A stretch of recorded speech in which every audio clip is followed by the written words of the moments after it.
Well, the biggest focus for this Utah team has to be about eliminating unforced errors. That's going to be key. With the experience of the three in the midfield, their familiarity of one another, they need to control this game, control the pace of the tempo. But for a team that wants to score more goals, they want to have more threats in the final third, the onus has to be on Castellanos. She's wonderful in tight spaces, can shoot from distance, but she needs to be more clinical in front of goal tonight. Win of 2025. Kick us off in week 4. It's the NWSL on Prime.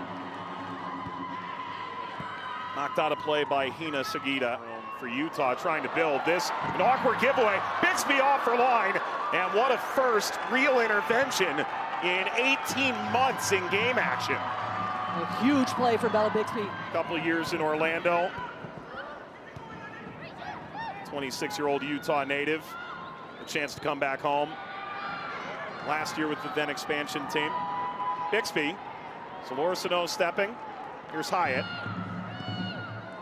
Moultrie.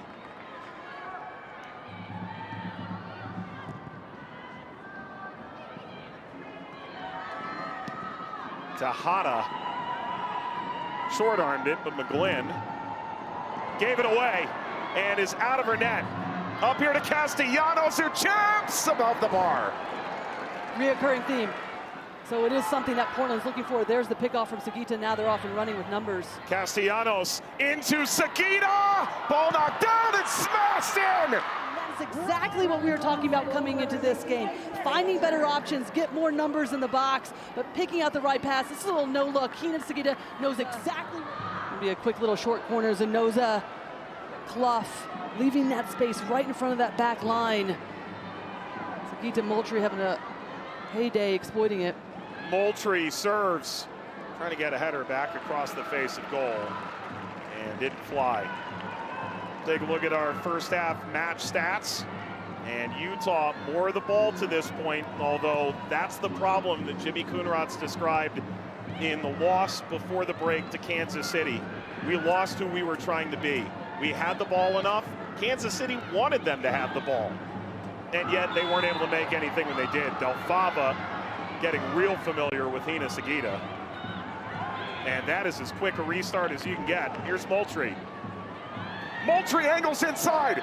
Olivia Moultrie deflects and sliding in. Turner almost bagged another one. That looked way too familiar. Turner touched it last. Play because they go quickly. This is where Moultrie wants to be. 1v1 situations, forces Clough to come out. She's in the wrong position. Thompson had already been beat, and I love it from Moultrie because she's decisive. She goes right at Thompson in this situation and then finds the gap because Del Fava doesn't really want to. They've called for halftime. Believe they have. Yep. So apparently nothing doing there. And along with her twin brother, part of the larger Royals and Real Salt Lake organization, as well as both members of the U.S. under-15 national teams. On to the second half we go. Castellanos tossed aside.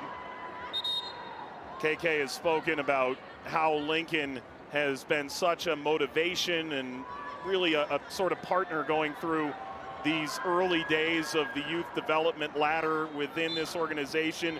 Twins getting to play here in Utah, about 15 miles apart. The training facility for RSL, where their academy games are played, are up in Harriman. We're in Sandy here. Reaching the end line, cut back towards Sagita, sent away. And Ream knocked off the ball. Going to see it find Sentnor. Was largely neutralized in the first half, playing St. George. That is an excellent ball. St. George across, nearly for Ream. It is something that's proven a bit divisive. Ball on forward by Fodor, who came on at halftime as well. And this ball stabbed across, out beyond the diving Bella Bixby. Threw an arm up there. Ream helps to intervene. Sentnor goes to work. St. George. Ream leads the charge. Support coming from Mazingo off the right. And there's the ball through. Bracken Mazingo! It was there. For St. George, in these moments to be able to break out, there's an intensity of the pressure. Reem does such a good job to help out defensively. And then the area that's exposed, St. George has all the time in the world, doesn't force it, and this is exactly what you want. There's the patience, there's the calmness to pick out the exact right pass. Zingo has to be hitting the frame in that moment, just pulls it wide, lets them off the hook. She's the one that's subbed out. It's gone 5 without a road victory. Sent in to Pogarch. Able to navigate this into the middle. Fodder through. Sendor unloads! She's got it in her bag, but not that time. I think scored my favorite goal of Summer Cup last year.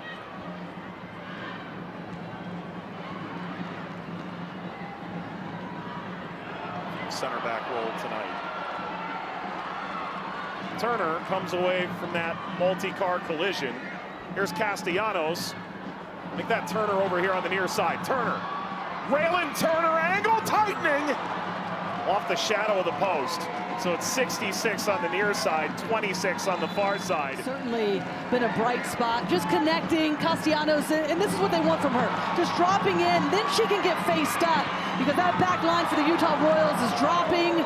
There's the ball from Castellanos that releases Turner in this position, does well to control her feet.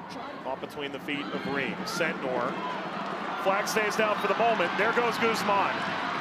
Fresh into her NWSL debut, less than a minute's time. Guzman putting on moves. Guzman chipping! Oh, Bixby got back and swipes it away! What? The first 3 weeks. Here's Sentnor in the pocket. Good work, excellent tackle, a little toe poke from Sam Coffey. Jessie Fleming was there as well. No time and space for Ali Sentnor.